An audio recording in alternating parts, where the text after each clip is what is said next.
Shit We've Read is brought to you by Oblivion Geeks in partnership with Bilo Network. Please visit shitwe'veread.com to support the show. Now, let's talk about some books.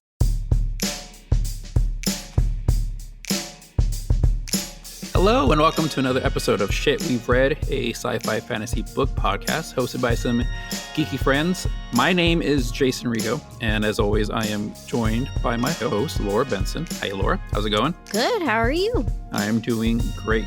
Good. Did you do any shopping today, by any chance? I did not. Today's Black Friday for those of you listening. So this is our Black Friday edition recording, I guess. No special sales, though. Sorry. Moving on, I am super excited that we are joined by a very special guest host today. She is a multimedia artist and an amazing photographer. I've seen her work. I love it. Sarah Marie Hawkins. Hey, Sarah Marie. Hi, thank you for having me. Yeah, Yay. Absolutely. Thank you so much for joining us. For anybody listening who may not be familiar with who you are, do you want to give us a little rundown of what you do? I'm an artist. I live in Sacramento. I've been here for about 7 years now. I mostly work in the creative field, like Jason mentioned, with art, my own personal art, with photography, but then I also curate for local businesses here in Sacramento. Cool. Just a me personal question, really. But I'm sure people listening may also want to know, what kind of books do you normally read? Like, what's your credentials here? I would say that I normally go to two different genres. They're just the familiar ones for me, and it would be sci-fi and then period pieces, fictional period pieces, or like historical fiction based on history. Yeah. Mm-hmm. Nice. All right, perfect. That works out. Yeah, how convenient, huh? We've read a couple of historical fiction books on here so far. We have, yeah. One was kind of an accident. Oh, yeah. I mean, we used historical fiction, but we thought it was fantasy, which is why we picked it, and ended up not being fantasy at all. Oh, it was still interesting, though. It's so interesting, though. It was so interesting. Branching out a little. A little bit, yeah. Okay, so on today's episode, we are going to be talking about the book Gearbreakers by Zoe Hana Mikuta. It is a young adult sci-fi. A little peek behind the curtain. Finally getting to record has been a process. We've had to reschedule multiple times for multiple different reasons. We're finally here, maybe about a week later. That said, I had forgotten the book completely. So this will be fun. I wasn't going to admit that. I'm just going to admit it up front. I had a few chapter refreshers today, because I'm glad we're all on the same page. This will be interesting. This will be very interesting. We are talking about the same book, right? Yeah, I hope so. Well, before we get to that discussion, as always, I just want to know, what other shit are you reading right now, just for fun? Laura, do you want to start us off? Sure. I'm going to be honest. I kind of slacked off this month. I read a graphic novel at the beginning of the month, Undiscovered Country, Volume 2. It's a very interesting story. I got kind of lost in it.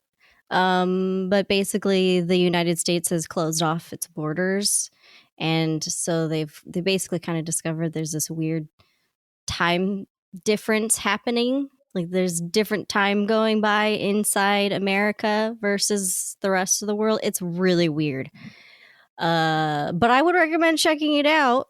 Maybe just read it all in one go rather than waiting for the next volume, because then, like normal books too, you forget what just happened. Mm-hmm. So it's kind of trying to remind myself what happened in Volume 1.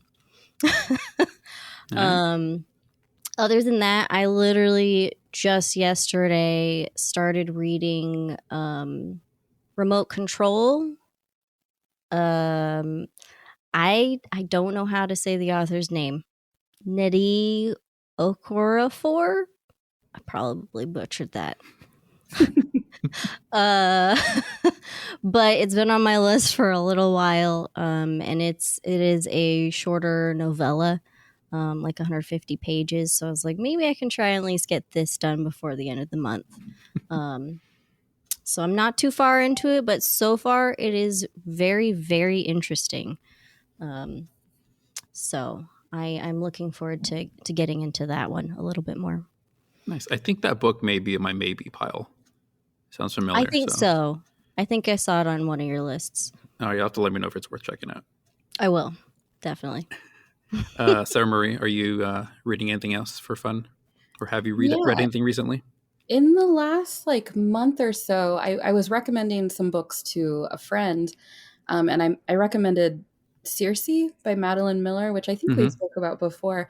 I hadn't really read much of Greek mythology, so I kind of went down a rabbit hole of that and ended up with Ariadne. Yeah. It was by Jennifer Saint, and then I fell into Stephen Fry and read Mythos and Troy.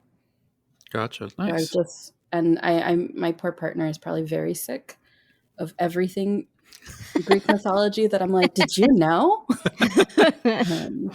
All that stuff is fascinating, though. Yeah, that's kind of been what I've been falling into thus far. I've gone back and forth about whether or not I want to read Circe. I grew up loving Greek mythology, so I remember when I first heard about the book, it's like I have to read this, and it was really popular. But also, I wasn't sure. It seemed. Well, I don't know if they're taking any liberties with this. I kind of want to read it if they are taking a little bit of liberties with it, if that makes sense. I think they definitely are, because the other books that I've been reading kind of after the fact, because I was like, oh, I need to know about this character and this character that were mentioned in Circe. The retelling of her is very small in all these other supporting works by different people. So I think it was a very in-depth view of her, and it made me really interested in other characters there. But I would recommend it to you. I think that it took some liberties, but it was true to her story, and then of course latched on to everyone else that's she comes in contact with. Nice. All right, I'll check it out then. And then Ariadne, I almost bought just because the cover is gorgeous. It's just it has that really pretty blue, and I think it was the UK edition technically that I really liked. It's blue with gold foiling borders and just really pretty. I'm I kind of just want this book. I don't care what it's about. The UK covers all the time. UK covers are the best usually. Yeah. So what I just started yesterday is The House in the Cerulean Sea by T.J. Klune. Laura, this has been a book that you and I have discussed talking about. Mm-hmm. But I finally decided to read it, and I'm really enjoying it so far. Yeah, I couldn't tell you just by reading it what age it's for. It kind of feels a little middle grade, but not specifically for middle graders, if that makes sense. The characters it follows is middle grade, so it kind of has that feel because it follows that age group. But it's super enjoyable for all ages, I feel like. And then I don't know if either of you have read or seen the TV show Good Omens by Neil Gaiman and Terry Pratchett. The show. Yeah. This just kind of feels a little bit like a spiritual successor to that. And I don't want to say anything else because it's kind of spoilers, but I'm really enjoying it so far. I'm about halfway through. So good. Yeah. I'll get to it someday. Please do. Please do. That and the bajillion other books on my TBR. Yeah. I feel like we just need shirts. Every bookworm needs a shirt that says "I'll get to it one day."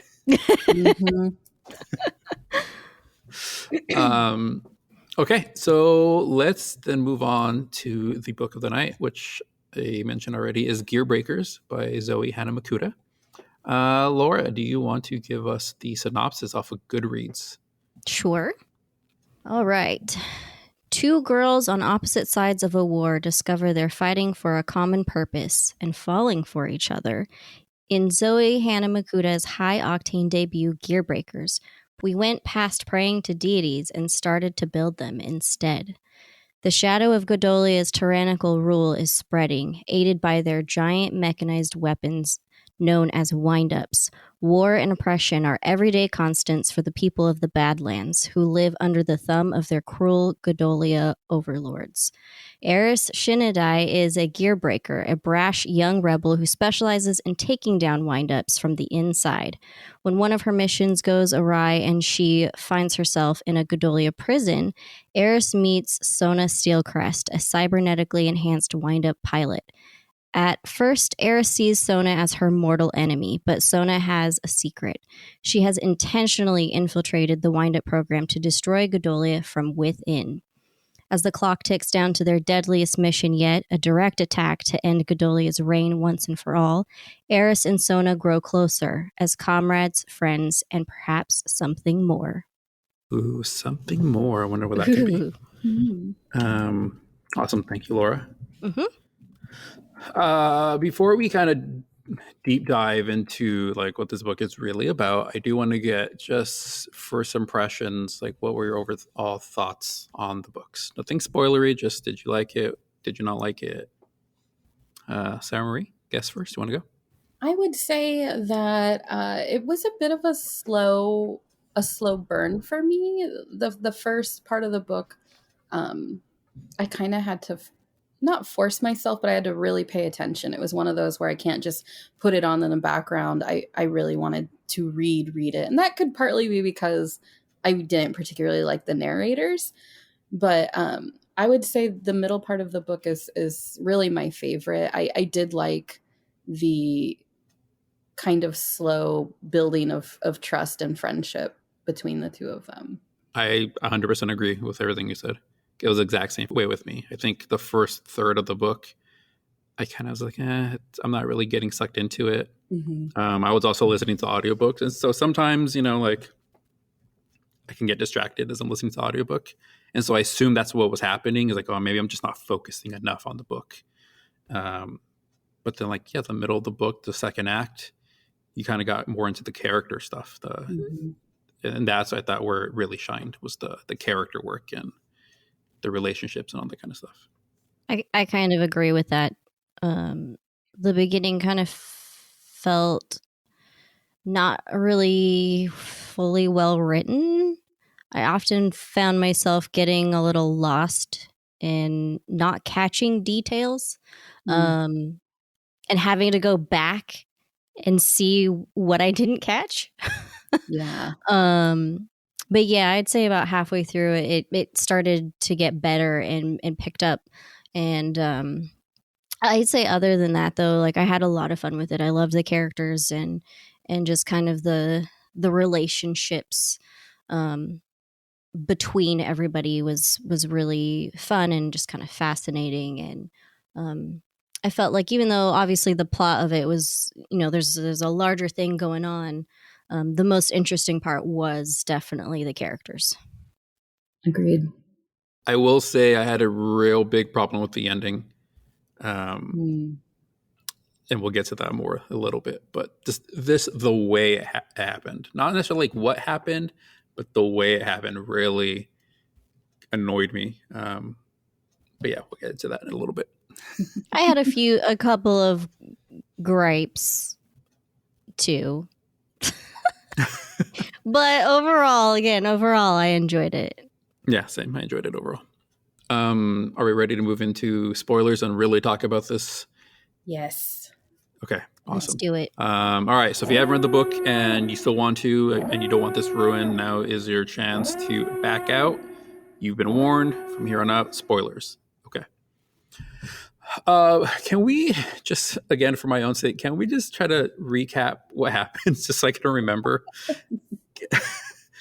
Because, like I said, the first third, I was going along and I didn't dislike it, but I was like, I don't know what's happening. I feel like I'm missing some things. And again, it's been a week, so. Yeah. I think for me, I really had to reread the first, like at least half of the book because it didn't really translate. They had two different narrators, but it didn't really translate. So I wasn't sure who I was with at certain parts if I wasn't like expressly paying attention. Because that's really what the first part of the book is, right? It's detailing who they are, what they're doing, and why they're important to the story. And it seemed to skip around. Like if you noticed in the book, it'll say, a couple weeks before or a couple weeks later or whatever. It doesn't say that in the audio. So I was just like, where is this timeline? I don't understand what's happening right now. Wait, really? Holy moly.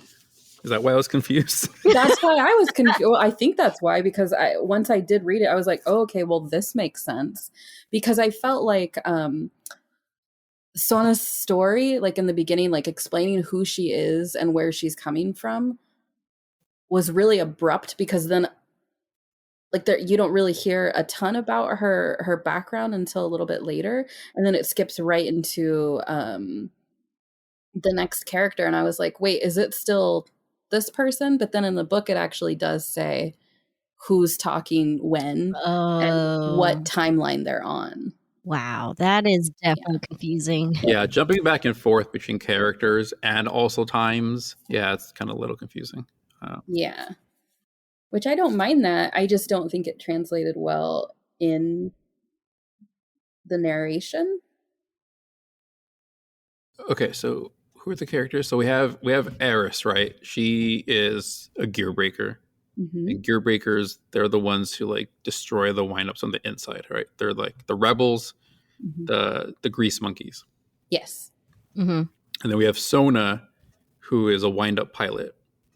And so for those of you who haven't read the book, windups are basically giant mechas. Like if you've seen Pacific Rim, or Gundams, like they're the giant robots.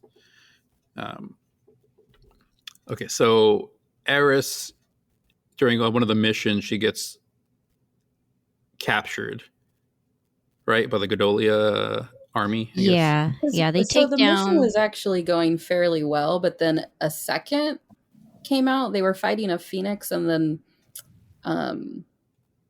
the Valkyrie came out. Yeah, and she kind of abandoned her team, or tried saving her team by going and taking it down on her own, but gets stuck in there. Okay. So she gets captured and taken, and then meets Sona there.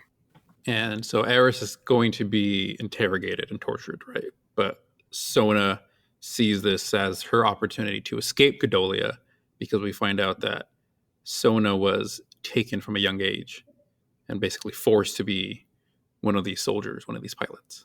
Correct. And she does not like Godolia, right? Yeah, she sees it as her opportunity to leave. I didn't take it as she was forced to. I took it as she just kind of went with it. Well, I don't mean forced, like into it. It was like a long revenge plot for her. Yeah. But yes.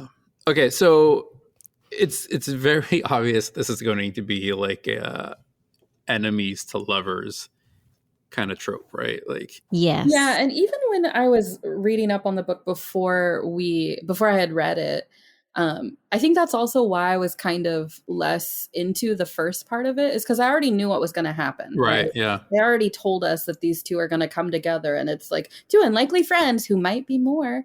And so we already know that part. So once I got past that, that's when I was like, okay, well, what's going to happen next? Because it wasn't something I could just assume. That's a good point. Yeah, I didn't think about that. But the whole, like, can I trust her? She's the enemy. Mm-hmm. That was such a chore to get through, because eventually they're going to be fine. Mm-hmm. Yeah. So I wanted them to get past that BS part just to get to the flirtation part, get to the relationship. That's a good point. Yeah, which I also felt was, I mean, it's a young adult fiction novel. It's science fiction. It's fantasy. So I think going into it, like I'm glad that it was written by a person in the LGBTQ plus community, because I feel when we try to create these characters, maybe someone who isn't a part of that community tends to really over sexualize them. Mm-hmm. And that's like the main point of the story. And it has to lean on that so much that the story kind of gets left behind. But theirs was such a slow, it wasn't quite obvious. Like if we didn't know, if it didn't say it in the synopsis or whatever, you kind of would question, like, are they just friends? Are they not? But we kind of, the audience or the readers are already told that that might happen. Yeah. And I liked how it was slow, and it was mostly like an internal emotional thing versus physical. I'm trying to remember who it was. I think as I was listening to it, Sona's attraction towards Eris was more apparent Oh than the other way yeah. around. Is that the Yeah. right? It was Yeah. Sona who was very clearly Like into as Eris. soon as she saw her, she was like, "This is the most beautiful person I've ever seen." Yeah. Which I actually really liked because It was super cute. there's something really cute about someone being really into someone else and the other person either not feeling it or just being oblivious to it. Yeah. Like it would have been super easy if right away, like, oh my God, we both love each other, which, like, I mean, that happens, I guess, in real life, but realistically, not always. Yeah. And also, I think my thought would be that the opposite would happen, because Sona is supposed to be this perfect half human, half, whatever. And so my thought would be like, isn't she supposed to look perfect? So is she the one? But she wasn't. She was looking at this grease monkey who's technically her enemy, and just like, okay, you're pretty. And I like that, because she's such a reserved character, and her internal battle is like, she writes her very well. Her internal, like, how do they not know that I hate them? Like, it must be so clear on my face, but to anyone else that's observing her, she's just very stoic. Mm-hmm. I thought it was a really smart choice to have the character who is, I mean, almost literally a robot, not be robotic. Like, it would have been really easy to say, if of the two, the one who is a robot doesn't show emotions. Yeah. So it was nice that that's the person who did show the emotions and was really sensitive. And I really dug that. I feel like I had a question early on. Yeah. Okay. So I didn't know if this was something I missed initially. I don't think it is. I think it was deliberate on the author to kind of leave it vague. But so the windups, right? We have these windups. Yeah. And they're described as very high tech. Obviously, like, the pilots get cybernetic enhancements in order to interface with the windups. But the way the windups actually looked and operated, I felt like I wanted so much more from that. Yeah. Like, it was pretty simple. And that's, I guess, me being like the geek who grew up on Transformers and, Voltron and loved Pacific Rim and really got to see the way those worked. I feel like it was just kind of glossed over of like, these are the windups and they're very high tech and they can move like humans. Let's move on. Yeah. And not only that, like, you get such a small, brief glance into, oh, there's not just one, there's several of these, and there are multiple levels, and Valkyrie being the main one, and we know nothing about them. We just hear that they're fighting these ones, or that they operate these ones, but there was no real detailing. I feel like the author probably just wasn't familiar enough with the scientific robotic part of her story. Yeah.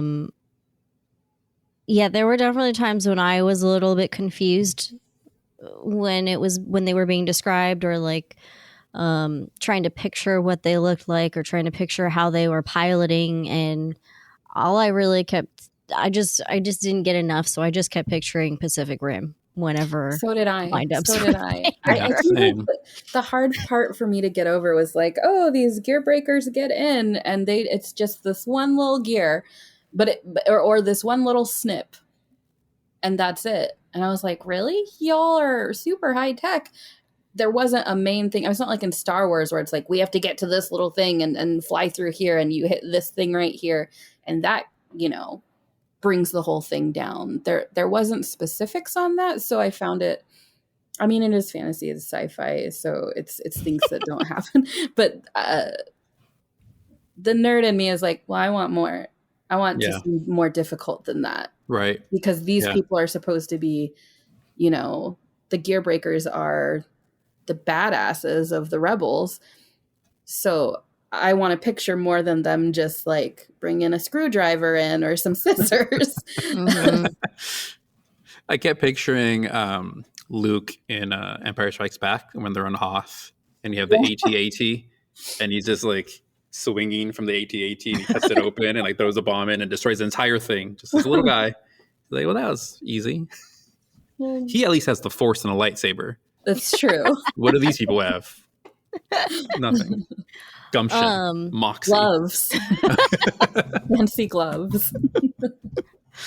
It's interesting that you brought that up though, Jason, because that also kind of connects into what I was thinking reading it was mainly how it works with the pilot up in the head, because it just made it sound like it was just they plug into it and then they just go, and then when the wind-up falls, like she slides around and then she falls, and I'm just like, it just didn't make sense to me in terms of practical situation, because when I think of these, I think of Pacific Rim, where they're in a machine, their whole body is in this setup, so if it falls, they're not sliding around in the head of this giant robot. It just felt weird to me reading it. Did it sound weird to you guys? Yeah, and I will say this is one of the only instances where a synopsis has put an idea in my head, and I wish it didn't, because it does say Pacific Rim, and I wonder how much of my imagining of these windups and the way the pilots interact with the windups would have differed if I didn't already have that nugget in my brain. That's a good point. Like I automatically just went to Pacific Rim. This is the way they work. This is the way they mesh with it, just like Pacific Rim. So I just didn't question it, where maybe I should have a little more. And so I feel like that was a disservice, unfortunately. That makes a lot of sense. But I think, I guess I did have a question, kind of going back to what you said. Sona, she describes like being connected to it. And if I remember correctly, it's not just like, okay, I'm controlling this thing, I'm plugging in. It like really makes her feel larger than life. Yeah, they basically become their gods. wind-up. Yeah. And so it's not just an interface thing. It's really like, I feel like you feel this large, it just changes though your perception of things, which is really interesting to try to wrap my head around. Because if you fall, say you're in there and then you fall and you get damaged, like how do you react to that? How, if your wind-up is destroyed, how do you feel? Yeah, I was a little confused on two parts where, like, I don't know, like she did mention that she felt like herself again. And I think part of that is because, after her transformation, after they turn her into the pilot, she doesn't feel pain. She doesn't feel certain things. Her view of the world is much different, which is why she always wants to cover her eye. And so I think that's why she feels more like herself. It almost gives her a little bit of her humanity back. But then also when Eris is trying to get her to go, like, come on, we have to go. And she's like, oh, I'm stupid. And then unplugs her. I'm like, what happens when you're just in there by yourself? Like, and you don't unplug yourself? Are you stuck in there? It just didn't connect for me as far as like how that works. Cause you have guards in there, but you don't have anyone helping you control things or like a service crew, What I did enjoy about the description of them connecting to the windups is that they're more than just pilots. They're not just piloting this, they transcend into something bigger. And they keep referring to them as gods, right? Like throughout the entire book, Godolia sees these windups as gods who are protecting them and, for the glory of Godolia. And I thought that was a really cool, even if it didn't necessarily make sense and I had more questions about it, I thought it was a really cool way of describing the pilots and their interaction with the windups. Yeah, I like that because I feel in a lot of cultures, like religion becomes a part of explaining away war. and how they have to look at it as a higher being to then justify what they're doing to other people. Like, oh, they're protecting us, but at what cost? By killing all these other people. And I kind of like that connection to like the religious aspect. Like, oh, they are gods. They are a higher being than us. So this makes this okay. Because that's, you know, outside of fantasy, that's like history. Mm-hmm. I'm glad you brought up the religious beliefs, because one of the biggest questions I had about the book and the world that it exists in is, what are the religious beliefs in this world? There's a line in there somewhere that says, like, it was like the concept of the desperately righteous, combining the deities of the dominant world religions into a single doctrine. So you take all these religions in the world and they combine them into one. And that is now the dominant religious belief of the world, which I thought was a really interesting view to have, right? It's like if our world, you took Christianity and Islam and It's a lot. yeah, you combine them all into one, like what would that look like? And then one thing that this book did, which I love in all sci-fi and fantasy books, is you take common phrases and tweak them slightly to make you feel like Yeah. another world. And Yeah. so everything was always gods, like gods With damn hells. it, Yeah. or hells, like shut the Plural. hells up, right? I'm glad you mentioned that, because it really did bring me back to, because that's I really don't like in a lot of sci-fi that all the language is the same. Mhm. So I'm like, things evolve over time. We have phrases now that our parents didn't have. My niece has phrases that I don't understand. And yeah, it brings me back to, no, this is a different world. This isn't here. This is there. And it just kind of like immerses you even further into it. So I did really like the very, very slight changes. Yeah.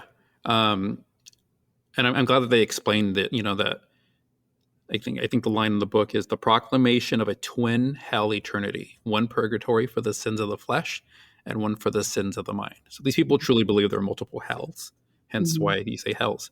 However, that for me, like, begs the question, because you have a belief system where there's multiple gods, whatever those are. But then you have these pilots and the windups that they refer to as gods. So is just the existence of the windups blasphemous?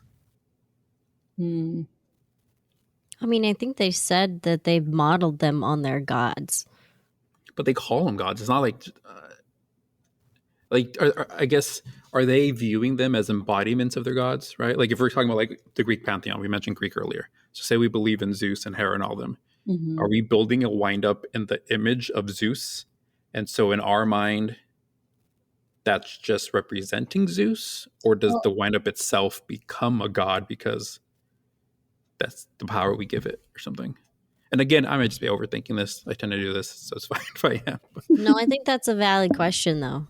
Yeah, and I feel like that a lot of religions do that. That like even like England, the Church of England, like that the king is the representation of God on earth, right? A lot of religions also feel that way about the priests or the pastors or whoever it is that is ministering to the people, that they are the embodiment of God and they are the voice of God. So it could be something similar to that. I don't know. I think it probably leans towards that, at least for the places that believe in what they're doing. Because the place that Sona is technically from, she went into how, you know, they were brought to believe in what they were doing. They were providing for Godolia, and these were their gods. And even though they all died from one of these windups, if any of them had lived, they probably would have, you know, not cared, because they believed that this was, you know, this was to happen because of their gods. Yeah, she mentioned that her parents would have very different views from her now, that they would be very proud of who she is, but if they knew the true reason, it would be the exact opposite. I'm trying to find, there's this line in the book that I really, really liked. I highlighted it.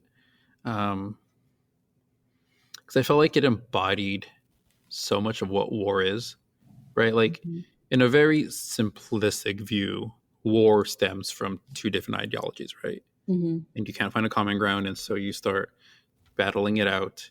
And so again, in theory, it's dominance of like which of these ideologies or beliefs is strongest, Mm-hmm. or the correct one, right?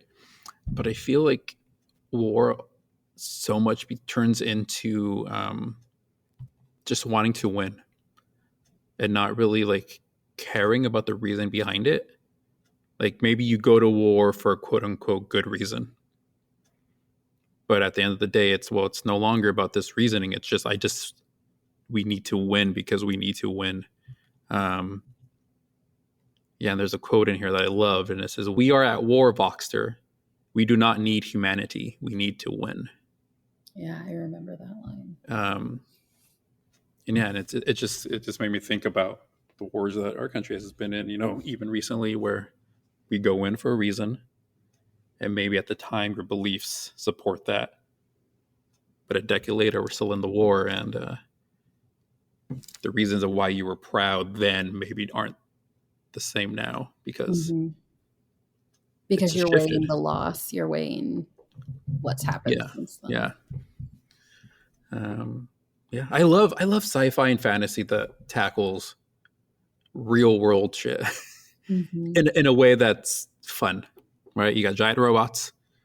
This is basically Star Wars. You got the big bad Empire and the scrappy rebels. And that internal battle of like, I know that we started out as the good guys, but then I'm also killing people. I'm also doing this thing. And that internal battle of, am I still the good guy? But I think because of that question, because they question that, it does solidify that, yes, they are. Yeah. I will say one thing that I really felt was missing, that I really, really wanted is, Godolia is the bad place, right? That's your antagonist. That's who, but it wasn't a person. There wasn't one main person. And I thought it was going to be, is it Vester or the main guy in the beginning who she's kind of like, I don't remember. He's the one who like she wakes up and he's there and he brings her to her Valkyrie and whatnot. Yeah. Because he was, I guess, like the main person in charge, the one who she didn't realize like when she first met him that you're not allowed to look him in the eyes, and he beat her. Like I thought that he was going to be that person for her, but then there was no one. So Nope. it was hard for me. I mean, like, obviously I'm rooting for these guys. I'm like, I want to know what's happening next, but there was no person to really hate. Because you can hate a place. You can be like, yeah, they're doing bad things there, but like, who are you really pinpointing? And they didn't have that until the very, very end. There's the introduction of this character who I don't have enough time to dislike. Right. And kind of feel bad because he's like, well, you killed my family, And I'm like, well, I really want to dislike you. Could you come in a couple chapters sooner? Yep. I am super glad you said that because I was exactly the same. I mentioned that this is basically Star Wars. They have the Empire and then the Rebels. We need a Darth Vader. We need a face to hate. Yeah. Yeah. Or if anything, we needed to know more about the people that she was around. Yes. In Godolia. And it was we didn't know.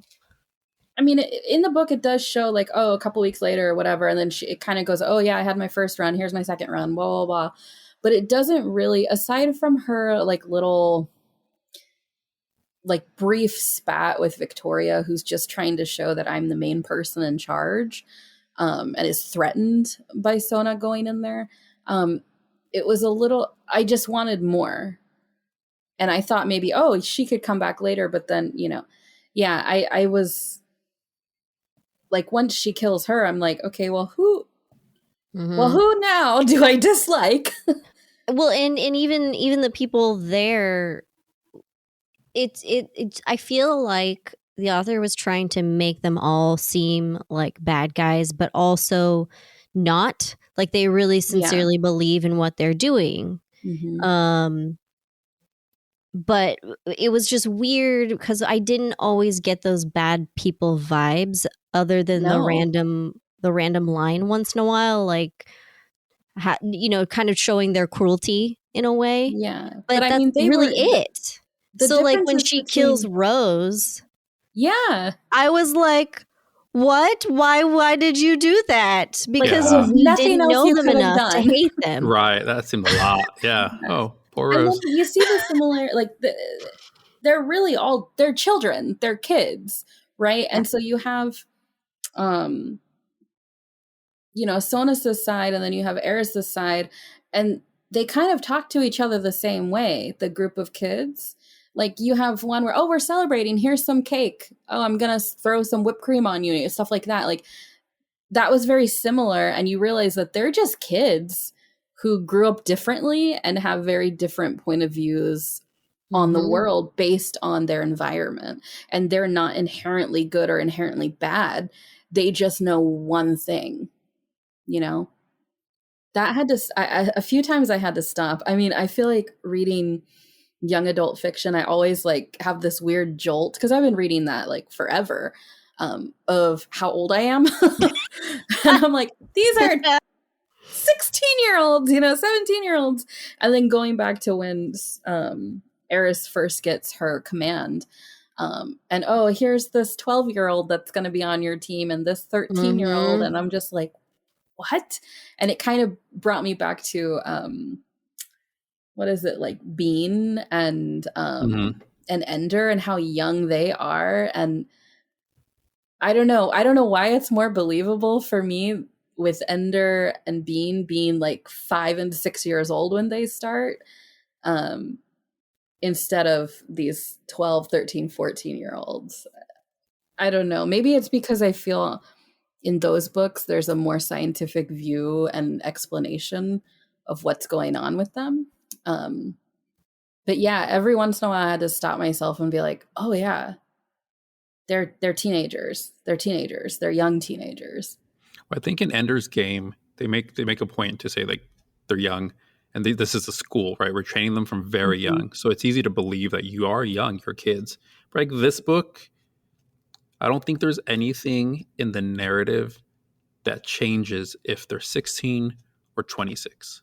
There's like the brief introduction of when she's talking about the school or the academy, and she passes by the young girl who's training, and that was really all I saw. I was like, what age do they get recruited to this? And she's 17, but she's the youngest Valkyrie. So what is the normal age for these people to switch over to this kind of command that she has now?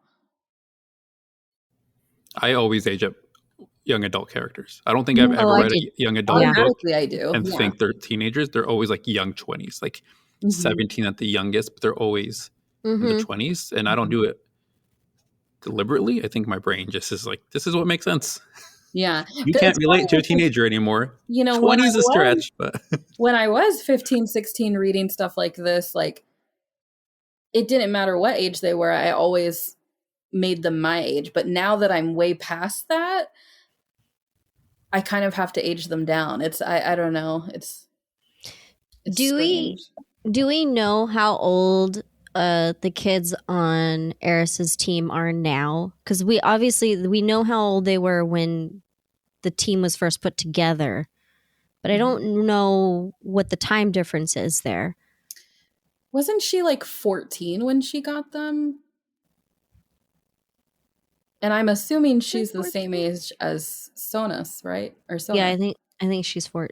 Yeah. So this is maybe like 3 or 4 years difference from when they originally got together.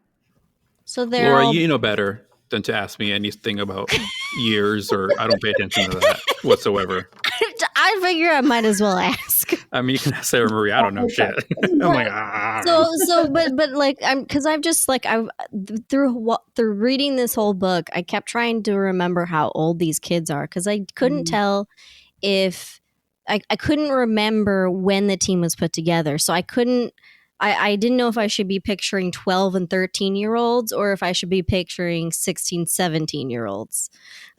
Yeah, the way, I don't even know if this was in the book, but I kind of just, I can't remember what age it was when she actually got command, but I just put them at the same age that I want to say that she got it when she was 14. So I just aged her up to Sona's age and then counted those years Mhm. back on. So like maybe 3 Yeah, years. that would make sense. And some of those characters like showed their age. Oh yeah. Like Nova was very, very like petty and like outrageous, but then like very playful. But even on Sonus's view, like that was Rose too, you That's know, who true. was like, I just want to eat this cake. This is amazing. I'm playful or whatever. So I didn't say their ages, but I'm really curious as to how old they were, because if she was the youngest and she's 17, are these people in their 20s or later? I don't know, because they all seemed the same age to me, both Yeah, sides. I kind of pictured young, like early 20s, mid 20s maybe. Mm. But yeah, I guess we don't really know because we don't know how long it takes them to go through training with or to get experience with other windups before they are put up to Valkyrie. Yeah, because they all came from different levels, right? Yeah. They were all promoted from within. You know who I didn't like? I didn't like Milo. I was just about to say that. Milo, Like, is he that was is that such is a that Eris's one-dimensional character. ex-boyfriend? Yeah. Yeah. In the words of Bella, Milo is trash. Yeah. He kind of... I thought you meant someone in the book. I'm like, who is Bella in the book? No. our friend Bella. Okay, our friend Bella. Okay. I was like, I really was not paying attention. No, our friend Bella Romero has been on the show a couple times. Yeah, he just... Even in his, like, when they first introduce him and he's waking up next to Eris and she's like, can you leave? You know? And he was just like, no, I'm playful and everything. And you could tell that it was very, like, one-sided. And you can kind of, I don't know, he was just very arrogant with things and then very possessive later. And I didn't like his character because there wasn't much of his character. That was all it was, is he was apparently the love interest before, and now he's being spurned and he's upset about it and he's distrusting, which I don't think that he should be penalized for being distrusting. Like, I was actually really surprised at how quickly Jenny especially was like, okay, yeah, I'll use her for this kind of thing. Yeah. I thought that she was going to be the one who was distrusting the entire time. But the rest of the crew was like, no, we trust Eris. And then there was, you know, his just was one dimensional, because even though he could have been that character who was like, no, like, really, we shouldn't trust her. This is why. It was kind of clouded because he was a love interest. So it just looked like jealousy. Right. I was really waiting for a Milo redemption arc. Not because not because I necessarily felt like he warranted it, but I felt like it was leaning toward, like, it was telling us he's a trash character. He's a trash character. He's a trash character. And at the end, when we knew that Eris was going to have to get into the windup again and go do the, you know, the final thing, I really thought there was going to be some sort of moment where, like, he shows Milo up, would take her place or something, like sacrifice himself, or, you know, like, I was waiting for that, and then he's like, "Oh no, you're just trash throughout." maybe we get it in the next book. Yeah, maybe it's the long game. Because he didn't die, right? He's still alive. He's still around. Yeah, I don't know. I felt like there was. I mean, yes, he was very one dimensional, but I felt like he, even though he acknowledged that Eris was the leader of this team, the captain, you know, her word, she is the one that takes care of everybody, tells them what to do and all that stuff. Even though he acknowledges that, it's like he didn't really personally believe it. Or he felt like he was exempt from it because of his relationship with her. And it just no matter what he said, even like you just said, even in the beginning when we first meet him, I was like, I don't know about this guy. He's got some not great vibes. He was a fuckboy. That's what he was. Yeah, He yeah, was yeah. just, there was like a really strong air of confidence, even though you can tell she's upset. I think this is cute and charming by being aloof and stupid. Yeah. Yeah, I mean, if we can get a little bit more to his character, then maybe he won't be so annoying and irritating in this book. Yeah. I had to stop myself a lot with, I really wanted more in-depth, specifically with Sona's people on the other side. But with all of them, I was like, well, I need to know more about this person because I want to connect to more people. And even if it was like a hate relationship, I just wanted that. And I had to stop myself and be like, okay, well, this is the first book in the series. Like this can all build to more. But I was sad about Xander because I really wanted to see more of him. I was like, why is he such an angry, silent person? Why does he, like, what is his story? And he was also, wasn't he the youngest? Was he? He was one of the younger ones. One of the youngest. If not the youngest, he was one of the younger ones, I believe. Yeah. So I was, and he had a very like after Sonos saved him, like he wanted that relationship with her. Like there was a loyalty that was built between them because of that. So I wanted more of that. And I'm a little sad that we won't be seeing him in, future books. Yeah. I should have seen his death coming when he went after the Sona's eye. Mm-hmm. I was like, looking back, I was like, oh, that was some foreshadowing right there. Yeah. The kid that's being all super nice to Sona, yeah, obviously he's going to get killed off. Yeah. Yeah. Yeah. Nice guys finish last or die first. I might be jumping ahead, but I really just want to talk about it. The ending, the thing that really frustrated me.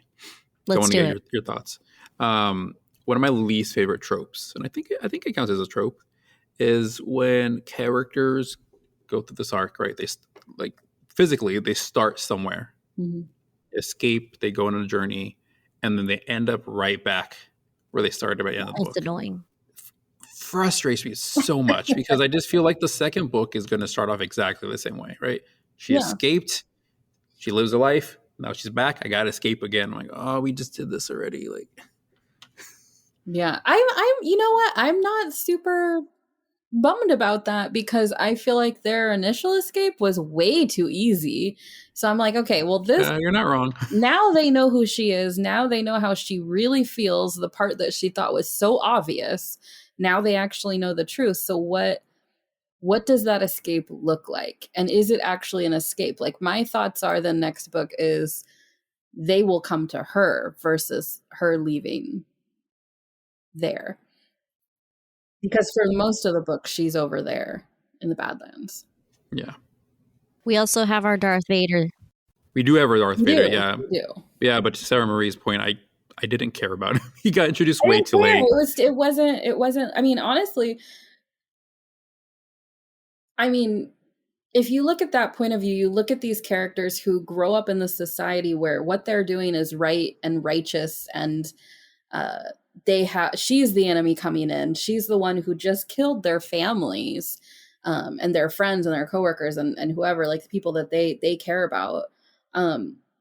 I don't dislike him yet. How can I? Because from that point of view, you understand and you feel for him a little bit.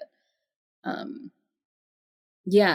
really kind of hope that it would be one of the guys in the beginning, the main guy who used to abuse her and was the leader there. I thought it was going to be him. But okay, one of the phrases I really could have done without in this book is the "you don't have my permission to die" thing. Like, seriously, that was so irritating to me. Everybody. Like, why? Like, first of all, I'll die if I want to die. You know what? Like, And It's it my was party and I'll die people, if I want to. and it was you know, like both that just, sides. it was too much. And it was said, like, it was said over and over again, but in different ways. And I was just like, okay, we get it. I But don't I know the like how author. she responded to him. She's like, or what? Like, Like, what are you gonna do if I die Yeah. without your permission? I'm dead. You know?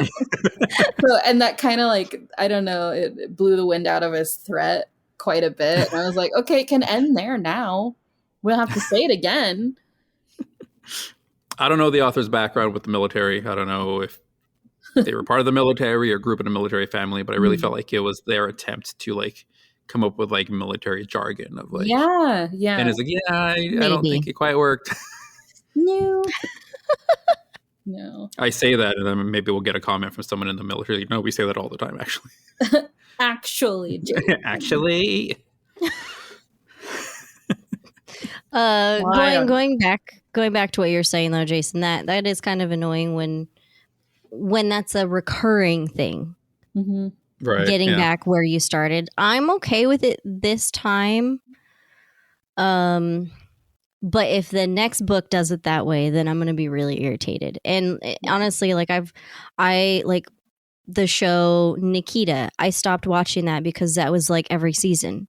Mm-hmm. And then really great series, but the Uglies, that series, Mm-hmm. really great storyline, but that was pretty much the same thing every Yeah. book too. And I only kept reading it because when I start a series, I'm going to finish the series. Yeah. I hate reading my way through it. Yeah, if book 2 does this also, then yeah, I'm going to get irritated about it because it's just the same story. Yeah. Do either of you think you're going to continue on with the series? Yeah. I think I will. I mean, whenever I'm gonna read anything or watch anything to kind of review it, I tend to be very critical, and only find things I don't like. But I have to remind myself, like, this was her first book, Yeah, that's a good point. and I want to see where this is going, because like any first author, like, they're gonna read all the reviews, they're gonna probably torture themselves with stuff like that, and a lot of the things that I found myself wanting, like the antagonist, like more background on different characters so I could connect with them more. I think she's going to apply that, and I want to see where that goes, because I will say, I mean, like Eris, I thought that Eris was going to be my favorite character, but she wasn't. It was Sona. And it was because of what you said earlier, like the whole, she's supposed to be this robotic non-human. That's like the thing she has to keep reminding herself is, no, I'm a human. My name is Sona. Like, and then even knowing that other people aren't viewing her as human, she still has to remind herself of that. And she's fearful of losing that humanity. Like, that's why she became my favorite character. And I want to see now with this going back to where she is, she doesn't have to hide her true feelings anymore, because they already know, like, she's been caught. They know. So I want to see how that manifests now. Yeah. So yeah, I definitely will read the next one. Nice. Yeah, I'm going to read it. I'm going to be honest. I'm not big on romance. But come on, Eris and Sona were so cute together. It was So precious. It wasn't, it was precious. It was very, I mean, because you have to think that these people, I mean, at least for Sona, like, it doesn't speak of her having any kind of romance. I mean, she was 10 when she went to the academy. I don't really think that was something that was encouraged in that kind of militaristic environment. So this is kind of her first love, her first experience with anyone. I mean, it does say that she's only attracted to women, but there's no mention of any connection with anyone. She just is this very lone character. So Yeah. I don't really like a lot of romance, especially in sci-fi fantasy, because I feel like they're just so over the top with it. There's immediate like love at first sight, and they're just like the language can get really like nauseous for me. I'm like, ugh, you're 16. What do you know? You know, like Yeah. that's the older person. But, you know, like me when I was 16, I was like, oh my God, that's beautiful.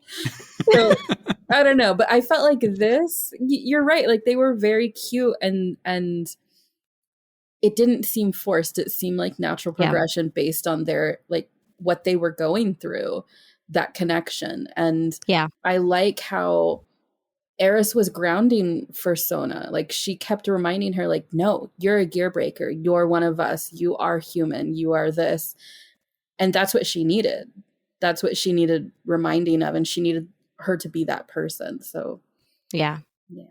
Yeah, they're super cute. And I think I'm also just, I'm a sucker for like the super tough warrior characters being in these really cute, affectionate relationships. It's just adorable. It's a good contrast. I like it. Yeah. But, and I think, you know, I'm not big on just reading like romance books in general, but I like little things like this. Like it wasn't the focus of the book. No. It was and there, but it wasn't like super cheesy or too much or anything like that. So I think I just want to keep reading because I also just really like the relationship and I want to see where it's going to go. Yeah. I think the one thing that I appreciated with her relationship with Milo, whatever that was, it seemed like it was more physical and then camaraderie. It wasn't like a real love connection for them, is that she didn't have this internal battle over it at all. She was just like, no. and I was waiting for that like really annoying moment where she's like, but he's been there for me for da da da da, but I, you know, and there wasn't that. And I was like, thank God. Like just because when does she have the time to do that? Like, so yeah, it didn't feel forced. I think that if the author did anything right with her first novel, it was really putting that in there and letting it just be how it was. Yeah. You know? What about you, Jason? Yeah, I'll continue on. I like the world enough to want to know what happens. I like the characters; they're great. I do like their relationship, how they kind of found each other in spite of themselves. Mm-hmm. Like I felt like they're just awkward kind of, and they have their obviously like their conditioning and their beliefs, and they still found each other, which is really cute. Mm-hmm. Yeah, and then Eris's relationship with Milo, I felt like it was out of convenience. Mm-hmm. Like he's there, like might Mm-hmm. as well. But it's not convenient anymore, Yeah. bro. You're getting a little dramatic for me. So Yeah. bye. Well, And I don't even think he'd ever been threatened by anything else. It was like, no, this is convenience. These are the only people that I see all the time. And we Yeah. literally go out there and we go to die more likely than not. So he seems so confident in the beginning of the fact that she is in authority over him. He just feels like the exception. And this is the first time he's ever been threatened at all with his place. So yeah, I don't know. You're right. I feel it was more just convenience. This serves a purpose. Okay. well, Eris, even in the very beginning, she straight up just says, "I don't think very much about them either way, because like, what's the point when one of Right. us could die tomorrow?" Yeah. So she's already putting up those walls and trying to not have that personal connection with anyone. But Mhm. then we see her having that connection with Sona, whereas she couldn't bring herself to do that with anybody else on her team. Mhm. But like, maybe that's why we don't learn too much more about the team, is because That's she her herself. view of them. Yeah. Yeah. But at the same time, a lot of this book is also about found family. Mhm. That is a recurring theme in it too, is finding the people that are best for you to be your family. Mm-hmm. You know, Jenny kind of skirts that line a little bit sometimes.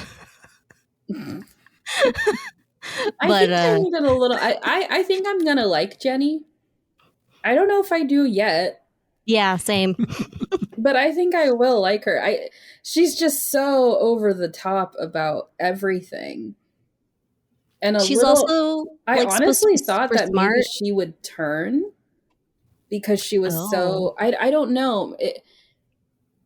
I was like, it has to be someone. I don't know. I have this like thought that she could go either way because so much of this is about being in power. Like she even tells Vox, like, you know, I'm going to be running this at some point. You may not have somewhere to live. And it becomes less about a common good or a higher, you know, whatever, and just about power. So I could see her being the one that struggles with that line, because she has like such a disdain for any authority over her, and she's very confident about that. Like she does not worry about being reprimanded, or I mean it. I think half the time she's suspended, right? But she still does whatever she wants. So I like the idea of her, and I want to see more of her. But I also think that she just teeters that line of why they're doing what they're doing, or are we doing it to just be right? I didn't think about it until you just said it. And maybe it will be Jenny. I don't know. But I feel like someone has to turn the other way. And Milo's too obvious for me. Yeah, Milo's no. way No, Yeah. I still think Milo's I going don't to think he's come smart through at the enough. end. Yeah. He's going to come through at the end. I don't know how, but he's going to do something, I think, that gives him a little bit of redemption arc. But I think someone has to turn. The whole story is someone turned from Godolia to the rebels. Mhm. I think at some point someone has to turn the other way. Yeah. Maybe it'll be Jenny. I don't know. But now that you bring it up, I'd be very surprised by the end of the series if no one does. Yeah. Place your bets now. It kind of related. It's Voxter that runs the Gearbreakers, right? Mm-hmm. Did you guys see that coming with him in the end? Him being the mole? Yeah. Because he was the one, like, even though they were accomplishing certain things, or just the absolute, I don't know, like push about them having the archangel. I was like, why? Why would you not see this as a win? I mean, it's obviously dangerous, but isn't that what you do? You all are basically on the verge of dying based on what you do. And he's the main person who initiated this. He's like ground zero of the guys who are like, no, we can fight back. But then why is he pushing back on them potentially getting a head up? And because he was losing his authority throughout, that I thought, okay, I think it's him. I thought it was weird that he was willing to let why am I blanking on her name? Sona. Well, he let Sona stay. Mm-hmm. And I was like, no way would the leader of this group let her stay. Something's going on here. And it was so minimal. Like they were like, oh, convince him. And then it was like, he's convinced. That was it. There was no real conversation. It's just like, okay. Yeah. It was weird. It was strange. Jason, did you see that? No, I didn't give much thought, honestly, one way or the other. No? When they were really... like, we have a mole, you weren't like, I wonder who the mole is. Nah. I didn't think about it. Okay. Maybe I got distracted at that point of the audiobook. I don't know. Yeah, no, I missed that. Sorry, guys. Sorry to let you down. I'll be more vigilant next time, I promise. All right, so then it sounds like we obviously like this book. It currently has a average rating of 3.94 on Goodreads. What would you both rate it out of 5 stars? I give it a 4. Give it a 4. I very much enjoyed it overall. I mean, we already talked about how it was a little rough, at least in the first half, but this is her first book, so I'm sure, she's getting her rhythm down and figuring out her characters. So I think that it was a really, really great, strong debut novel and beginning to a series, and I am excited to read the next book. I was a little bummed when I saw it's not out until next year sometime, so now we have to wait for it, but that's fine. I'm still going to read it. Yeah. I think I'm right there with you at like a 4. Obviously there are different things that I think could have been stronger, but I think the general overview of like the different worlds, the different characters, is strong enough. Like I said, like if I want to read the next one, then I feel it's successful.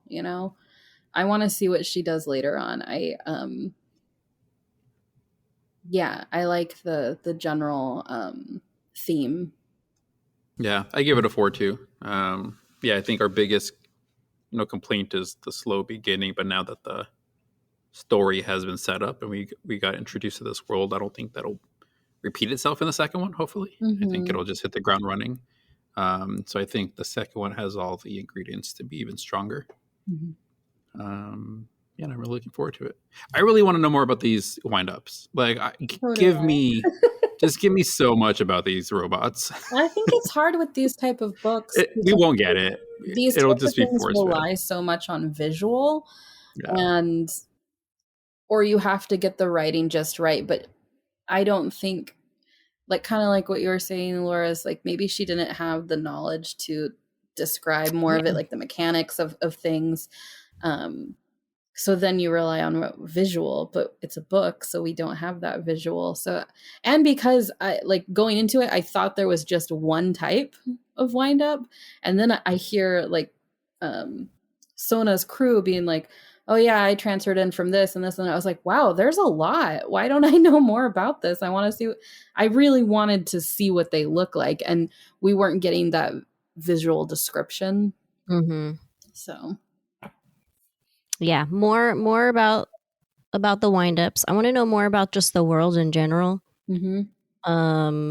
This does have the issue that I think we have with a lot of like dystopian young adult books is what's happening outside of this area. Where are the other countries? What are the other countries doing? Is Godolia controlling the whole world? Like, I want to know what's going on. Yeah. So I'm hoping to learn a little bit more about the world in general, just to get a better understanding of how things are run. So it sounds like we'd probably all recommend it. Yes. Yeah. But for people who read this book and enjoyed it and maybe want additional recommendations for books they may enjoy, do either of you have any books that come to mind? I mean, Laura brought it up. She was talking about the uglies, pretties, whatever, specials. It's been so long since I've read those books, but I don't remember it's been years, but it reminded me so much of them that I kind of want to revisit them a little bit. But I'll probably hate it. Like, I don't know if I want to recommend that. Like, because you said something about how, it's the same. I mean, they get caught and then they go back and they get enhanced. And it's like, do I want to do that to myself? Maybe a little bit. Laura, did you have any other recommendations maybe? Well, I wasn't really sure what to recommend that's similar to this other than, other like dystopian type books. So often I kept thinking of the Hunger Games just because of the whole having the one central city that gets their resources from other cities. I just kept thinking of that. But I have a love-hate relationship with that series. I love it so much, but there are things about it that I really hate. That's a good example of the romance that I really dislike is Hunger Games. Like, I love the idea of Hunger Games. I love the backstory and the different districts. I like that a lot, but I really, couldn't stand the romance. It got in the drove way me sometimes. nuts. And then like the triangle, and I'm just like, really? I don't need that. I would have been cool without that. The romance is tainted for me due to the movie adaptations. Like Oh, seeing the leads in that movie. mhm. I liked them both individually. I just felt like them paired together was interesting. Yeah. And so I can't think of the books without just immediately picturing Jennifer Lawrence and Josh Hutcherson. Mm-hmm. So that's ruined for me. They have a sibling vibe, so it's Right, that's exactly it. Exactly it. And especially when you have was it Liam Hemsworth as the friend? Mm. I'm like, come on, really? You're Mhm. picking PETA over this guy, this hunk You over know, here? like In the books, he was an a-hole, so But have you I seen bought him? it. I well, bought that's it what in I the was just movie. like, why do you need either of them? Girl, you're badass. That's Like, true. you don't, True. why? Yeah. Anyways, So Off top. what Off not topic. to recommend is what we're doing right now. Okay. Yeah, perfect. Good turn. Jason, I know you have a few. I have Kind I of. had a couple ideas. I didn't really know if any of these are great. This was a hard one because normally I Yeah. read something else like, oh, it definitely calls to mind this. Mm. This one is interesting because It's you get different. the YA sci-fi and you get these giant robot kind of thing. So one of the ones that came to mind that I feel like people would really enjoy if you enjoyed this was The Ones We're Meant to Find by Joan He, which is a young adult sci-fi. What I love, I think what we all liked about this one was the relationships. Mm. And I feel like that one is very relationship heavy. Yep. It's not a love story. Well, I mean, it is a love story, but not between lovers. It's between sisters. Mm. And so if you really like that connection of two characters in this sci-fi world, I think you'd really enjoy The Ones We're Meant to Find. If you like the aspect of two rival factions and then one kind of converts to the other side, but can you trust them? We're not really sure. And then also they're all kids or teenagers. I think the Renegades trilogy by Marissa Meyer would be an interesting one.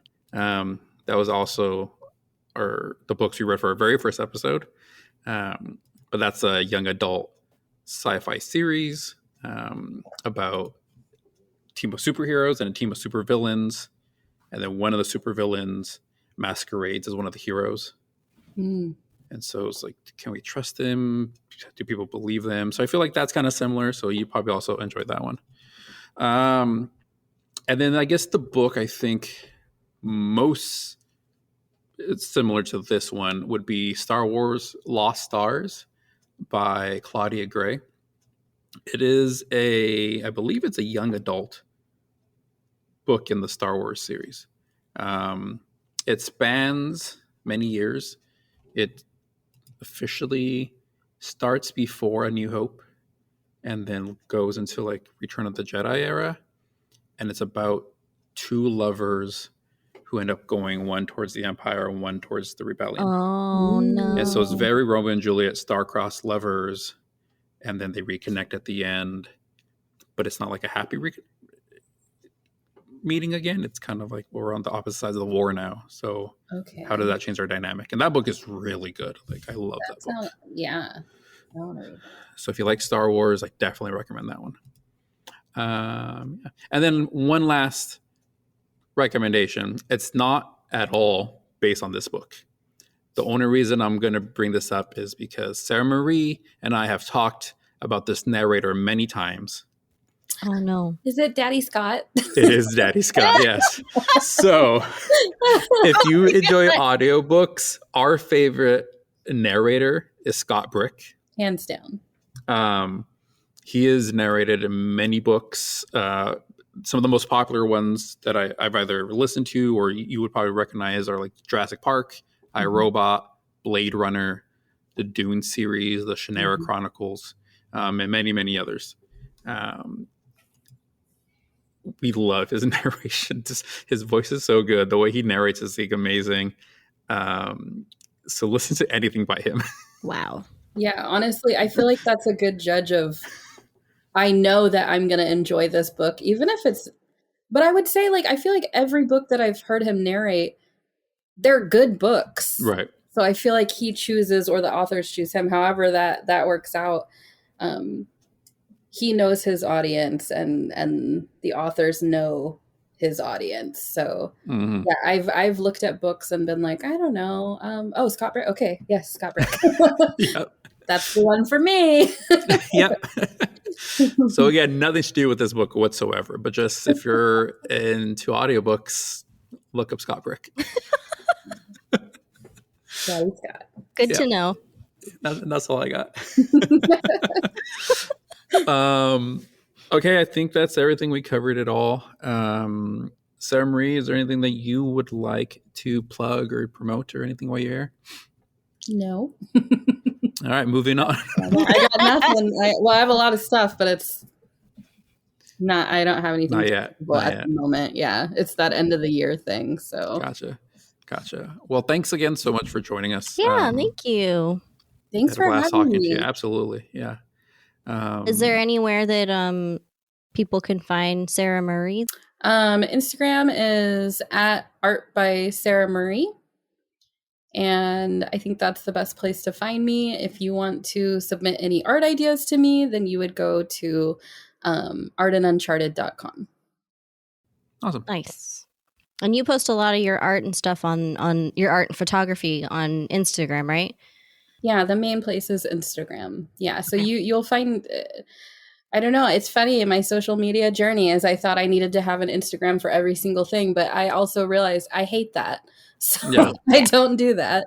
And so you'll get family life, you'll get photography, you'll get art I'm working on with other people, or art I'm promoting. So it's nice. Full spectrum. Cool. Okay. Well, I enjoy your Instagram. I love your art style. So thank you so much. Definitely recommend people go and follow you. Yeah. Cool. Well, I don't have really anything going on in my life right now other than still working on my house, as mentioned before. Hey, we're getting places now, though. Okay. You are. Can I go over? It's a little more. Is done. Hey. And we have a kitchen countertop now. We're gonna go get a faucet and a garbage disposal tomorrow. Wow. And we can hook up the dishwasher, and then we can. That's some start grown doing stuff. dishes. Wow, that's amazing. It's almost a real kitchen. We're getting there. Anyways, I don't got anything to promote either. I mean, like Sarah Marie just said, it's the end of the year. So, like, it's the end of the year, man. I just promoted all of my, proposed and presented all of my stuff for 2022. So it's all slated, but none of it is in production phase yet. So I'm like, I don't want to promote anything yet because nobody knows about it. And there's nowhere to go visit to learn more about it yet. Gotcha. So keep an eye out in the next few months type thing. Yes. Only thing I have to promote is the holidays are coming up, so take care of yourself. Yes. You know, it's darker, it's colder. Time of year can be difficult for people, so just look out for yourself and reach out to those you love if you need them. And make sure you have lots of good books to read by a fireplace, whether that's a real fireplace or something on YouTube. I do that. I do that. Still counts. I definitely do that as well. Yeah. All right. I think that's it. Again, thanks for joining us. Thank you so much for having me. Absolutely. Good blast. And thank you so much for listening, whoever you are. We appreciate you. And until next time, bye. See you guys. This episode of Shit We've Read has been an Oblivion Geeks production, hosted by Laura Benson and Jason Rico, with music by Joshua Chilton. To join the discussion on this and all other books we've read, find us at Shit We've Read on Instagram, Facebook, and Twitter. For episode transcripts and more information about us, please visit shitwe'veread.com. This podcast is part of the Bilo Network. Visit bilonetwork.com for more great geeky podcasts. Thanks so much for listening.